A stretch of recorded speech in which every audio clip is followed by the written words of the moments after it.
we have our next very interesting talk again. And we all have been going through this, what we call as digitalization, and of that, very important item is about machine versus humans, right? Or man versus machine. And with emerging technologies, especially with AI, we all talk about things like what will man do after robots and AI take over or machines would take over? Is there a way of collaborating? Would that help? How will the future go with that? How the future looks like?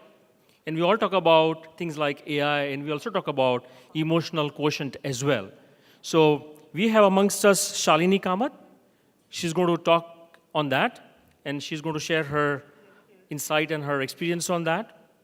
To brief you all about Shalini, Shalini Kamath is certified practicing CEO and leadership coach, focusing on change and transformation journeys of individuals and organizations. She also works in the area of leadership development and diversity and inclusion initiative across the organizations. Shalini, thank you for being with us. Over to you. I know I'm sitting between lunch and you, and I am going to be exactly 15 minutes, which is what was originally given. I've been asked to speak about man versus machine or man and machine. And what I'm going to try put across to you is to say, can we coexist? So that's what I'm trying to put across. Just very quickly what I do, I work in the space of people. I help organizations with any form of change, and if they are looking at people, aligning them whenever they're going through any change, whether it is through a merger or an acquisition or a process, technology, mindset, any form of change. So that's the area that I work in. So just to begin, that's the topic. How many people here are from technology? All of you. So I don't need to explain any of these to you. These are all the technologies that are coming, and they are taking over the world for us. So what it is saying is that it will change the way we live today. Do you all agree? You do? So do I. I do feel. It also says that almost 60% of jobs will be taken away. Do you agree with that? No? How many agree with it? How many agree? Not a single one? Okay. You do? Some will be taken away. So let's see. I feel that yes, some will be taken away, some will change, some will go, some new ones will be created as well. So in a nutshell, not very certain where it would take us, but it's a journey that has to be undertaken. So what has technology done to us till date? We all know the benefits of technology, right? Right from speed, efficiency, agility, we can store things, we can share things, we can do it at a very, very fast pace. Communication has improved. We can communicate across at an accelerated speed. It makes us save time. It's productive. There's cost efficiency. There's mobility. We can work from anywhere we want to. We don't have to be glued to our offices. And all these are ease of access of information, which has been the biggest boon of technology that it has given. So these are the ones which were with the first wave of technology. Let's see what has happened with the newer wave. Innovation. The earlier speaker just spoke of that. I feel that the biggest thing that technology has done is it has helped change every industry. It has helped us innovate in every industry. If we just look at a few quick examples, if we see medicine, medicine has moved not just from robotic surgery. There was a gentleman that I was talking to, actually a young student that I was talking to. In the US, he's been, as part of his project, he's been able to work through data of Alzheimer patients, where anyone now, at a very minimal cost and 1 hour of time commitment, can go through a EEG of an hour, and it will tell you whether you're prone to Alzheimer's or not at any age, and be able to protect yourself. There was another one in medicine where I met, which are radiologists of tuberculosis. They realized that there's a shortage of radiologists in the world, and X-rays can be seen on a mobile device, on our mobiles, by computers who do the first level of checking and coming back and saying whether this person is prone to TB or not. And then it automatically, the X-ray goes to a radiologist if they detect something in there. So medicine has taken leaps and bounds. The latest being optogenetics, where they're trying to see whether how does light affect neurons in our brains, and how can we alter our emotions or moods to be able to deal with our day-to-day living in a better manner. So it has taken huge strides in medicine. Similarly, farming, we are all aware, layer farming was just the first piece. Now there are drones through which you can detect whether irrigation is right, whether the produce is coming right or not. Then there is crop sensors that are put across. So if you look at all these, I will not go through each one for you, but if you look at all these, life has changed because of innovation that has come in industries. On a day-to-day basis, people like me who are quite difficult with directions, GPS has come very handy. We all use it now, even drivers use it. You know, travel tourism has changed because of that completely. So across board, you see these innovations that technology has brought, which has changed the industry, has disrupted it. Also, if we look at the ease that it has provided to people that are disabled or physically challenged or have any form of, or even elderly care, there's been a lot that technology has provided to us. So what is it that we fear? What are the disadvantages of technology? The first one that I see is about 2 decades ago, I was sitting with someone and the person was mentioning to me, our lives are going to be guided by 3 screens. And I was like, what 3 screens? This is 2 decades ago. So he said a mobile phone, a computer screen, and a television screen. And if I look at today, 2 decades later, that's exactly what it is. For the waking time that an individual has, it is dominated by screens. What has it done? It has caused isolation. It has caused seclusion. And that leads to many other psychological problems. I was traveling in Japan and came across these little kiosks outside which was little love bars. So I was very intrigued to say, what does a love bar mean? I know you go to bars to drink. What is a love bar? And our guide explained that there is so much isolation. People work only with technology in Japan for such long periods of time that they have now not been able to deal with other people or individuals. They actually are taught in those love bars how to hold hands, how to kiss, how to have a relationship with somebody else. So the world in that part has come to that. So it does have the dark side which is there. And then the second biggest threat that we are talking about is job losses. As we said, we are not very certain, but it has disrupted in certain levels. And if you look at the levels, hierarchy of jobs that are there, the maximum disruption is going to happen at the lowest levels of jobs. For example, the industrialization did that. It took away the entire industrial workers away because of robotics that came in. Similarly, with process innovation that is coming in, it could be the next level, which is your data entry, that kind of jobs that are there, service jobs, those tend to go.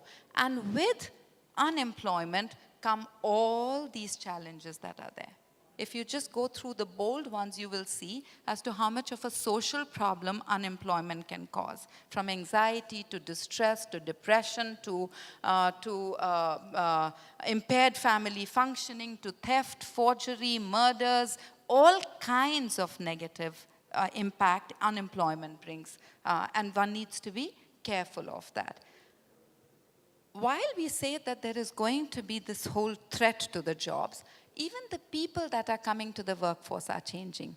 It is predicted that 60% of the workforce is going to be millennials. They're going to be the digital natives. They would like technology. They would prefer this kind of a working style.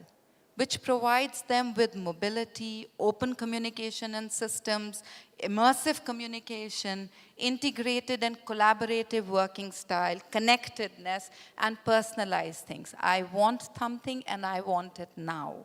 So if they need this kind of a workplace, then that means technology is very important for them. And if it is very important for them, then we need to find solutions where humans and technology would exist. So what could be some of those? So how can we create and coexist profitably and positively? There are some things that need to be done. The first that needs to be done is the skill sets have to change across board. The newer skills that are required, our workforce would need them. Then the corporates would need to balance the need for automation with the social impact that they make as well. So it is not going to be just about economics, it is also going to be about people and how they're going to affect the planet. So it will be at all three levels. Governments and private sector would again need to look at providing opportunities for everybody, and individuals would need to learn as well. They would need to learn, unlearn, and relearn again and again. Only then they'll be able to keep pace with the way the technology is going to change.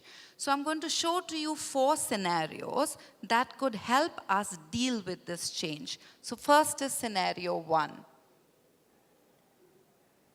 Automation as an optimizer. If we believe that automation is for growth, and that is what it brings, then it has to bring growth at both levels. At the enterprise level by expanding, and also for the workforce. If we do that, then the hypothesis is that it will not replace employment. It will improve. It will improve our products and services, it will improve what we give to the customer, and it's going to improve how we give that. So the people are going to be an integral part of it. The second scenario is cooperation between humans and automation. So what this means is that we have to engage with our workforce and not alienate them. They have to be part and parcel of the process. For example, what Cisco did. They ran this entire initiative for 24 hours, 800 people from their organization participated and helped design their entire HR systems and processes as to what worked for them. Same thing can be done at a corporate level as well. What will work with both the organization and the individuals. The third scenario that we have is digital transformation leads workforce transformation. What we have seen in Kenya had about literally 50% of its population did not have any financial inclusion. They had no bank accounts. M-Pesa came, which is mobile payment solution, and it has currently about 45 to 48% of its GDP transactions run through that platform, and it helped create literally 79,000 jobs. So that's when the two cooperate, when there is digital transformation which is leading and making a change. And the last scenario that I'm suggesting is creating corresponding systems. So while technology will exist, and it may be even better than what humans can do, but they both coexist simultaneously. For example, what happened in chess. Gary was beaten by the computer chess, right? But they both exist, both systems exist. Humans don't play computers anymore. Humans continue to play within themselves, and computers have a different championship that is there. So they both coexist in the same arena. There's another very interesting game called Go. I don't know if you're aware or not. It's a Chinese strategy game. It is extremely complex. Even that has a similar thing. Humans play it at a different level, and the algorithm-based computers play it at a different level. But they both have learned to coexist. So what's the way forward? It is a challenging future, there's no doubt about it, but it's not a dark one. And why is it challenging? Because of 4 things that are happening simultaneously. At one side, the life cycles of humans is increasing. From 60 to 80 to now 90 years of age has become a norm. That means as people, as individuals, we have to provide for ourselves for maybe a 90 to 100 years of life economically as well, physically and economically. At that same time, the workplace is changing. The jobs that we had are changing, which means the financial models are changing. And along with that, the technology is coming. So we are at an intersection of 4 very large changes that are happening, and they have to be profitable and positive for humans. So what can we do? We have to look at transformation and not workforce displacement. Transformation would be the key, which means our basic employment standards have to improve. How do they improve? If we look at our education. If our education starts providing the skills that are required for this future, that is going to help. And so skilling, reskilling by corporates is going to be the key. A lot of energies and a lot of funding for corporates would have to go in this if we have to make it a successful partnership. We see a little hope, and we see it in the startups. The startups are not just providing newer jobs, they're also showing us, these are literally the breeding grounds, they're showing us as to how new jobs can be created and sustained in the new economy. And that's my last slide. UNDP says that India is going to have the largest 1.1 billion people by 2050 that are going to be in the working age group. And the second data point that I'm going to share is that we have literally 1 million people that join the workforce or are ready for jobs in India in a month. 12 million in a year. We have to find jobs for them. Technology may be taking some away, but we have to find a combination. And I'm going to share something with you. I don't know if any one of you have seen this series. It's called Black Mirror. Has anyone seen the series called Black Mirror? It's a UK-based series, and it showcases if technology is taken to its extreme level, what can it do to humans? And I'm going to just share 2 very quick stories from that with you. The first one that came to my mind is when I was reading about this Google's spectacles, in which you can record everything that's happening and then you can replay it. And they had shown exactly that with a couple in that mini-series that is there, where every conversation and everything that's happening with them, it's getting recorded. So they sit back and they play it again and again, and the natural memory of a human being makes us forget. When it makes us forget, it teaches us how to forgive. And when it teaches us how to forgive, we can live and coexist peacefully. If it doesn't, if we keep replaying it, and if we keep backtracking and seeing what is happening, it becomes impossible to live. So that was one that came to my mind. And the second one that came to my mind was another very interesting one, which showcased a young couple, very happy, very socially active, and very technologically active, and they are very happily living together. The husband passes away. The wife is very distressed, and after about a year of living an isolated life, she finally takes the offer which a technology provider has provided, that with all the information about the husband that was there in all social media and technology, his phone, it's everywhere. If we start going back and picking up all the threads, we can be recreated. So they create the husband again for her. And they package him and they send him back to her to say, here you are. And she's extremely happy because the person that had gone out of her life has come back. But with that, she didn't realize that it's not a human. He doesn't sleep. He doesn't need rest. And then they end by showing that she's finally picked him up and just put him somewhere in a loft that is there. And he just lives there.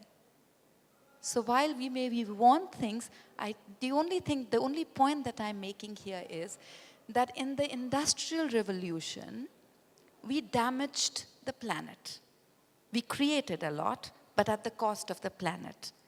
The only submission that I have is that in the next technological arena that we are, we shouldn't damage the human. Thank you. Any questions? Any questions, anyone here?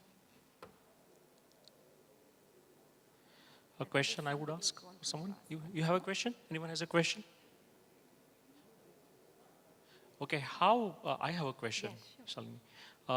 So when we talk about man versus machine, how important is emotional quotient these days, and how we can really use it to the best to be able to coexist? So emotional quotient is not actually required for the machine. So the effect of emotional quotient on machine is not what it is for. But why is emotional quotient extremely important at a workplace is because when we work in an area, our interpersonal skills are extremely important for us to grow in what we are doing. So if we want to pick up leadership positions within our workplace, it is very important that we are seen by all constituents that we work with as a very interpersonal person. Whether it is our subordinates, whether it is our peers, whether it is our clients, whether it is our partners, our vendors, our suppliers, by all. Because when they see us as people who are amiable to working, they are happier working with us, and that's how we grow in our work arena. And emotional quotient is very necessary for that reason. Right. Would that be also be one of very important attribute to be able to continue how a man can still do what a machine cannot, for example? Yes, yes, it does certainly is. And more important than that, when the decision making will come to choose between machine or man, or to create where they can coexist, emotional quotient, people with high emotional quotient will be able to make those decisions much better and much faster. Thank you. You're welcome. Thank you so much. So please stay here. We'll have a mentor for you. Thank you so much. Those stories were really, really very interesting. And I think it sums up everything that you have talked earlier in your presentation, in your session, especially the last one, right? And interesting thing is, also about that you shared how there is a human playing chess, for example, and Gary Kasparov played against that computer. Probably it can be used even more to make yourself more better, such that it's not necessary that you would play with computer anymore, but you get better in what you are doing, and that's how you augment yourself. Absolutely. So that's a fantastic example that you shared with us, Shalini. Thank you so much for being with us. And I would have Ranjanji please come and do the honor and present the memento to her.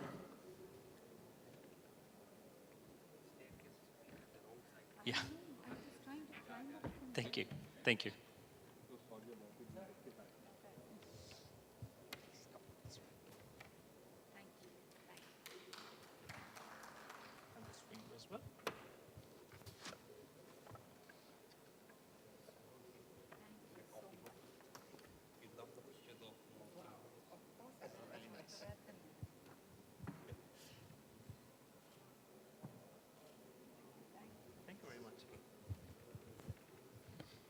Thank you, friends. Thanks for being with us.